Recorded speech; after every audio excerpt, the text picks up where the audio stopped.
जय झूलेलाल। स्वागत है तव्हांजे चैनल में सिंधी सिखो कशिश सां।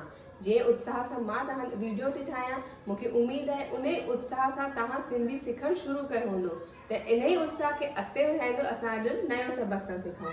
असां पिछले वीडियो में हिकु वर्णमाला सिखी, त हुन में चङा अहिड़ा शब्द हुआ जंहिंमें की उहे ॿ ओड़ा ओड़ा ई आहिनि। त असां ॾिसंदासीं उन्हनि खे अॼु कीअं असां उनखे उपयोग में आणींदा आहियूं। असां सिखंदासीं सिंधीअ में वधीक अखर। स असां 3 नमूननि जा लिखंदा आहियूं, ह असां 2 नमूननि जा लिखंदा आहियूं।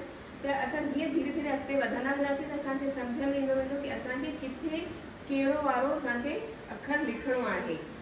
हे आहे ॿ असां सिंधी बकरी न चवंदा आहियूं, असां ॿकरी चवंदा आहियूं, जंहिंमें असां हे वारो ॿ यूज़ कंदा आहियूं।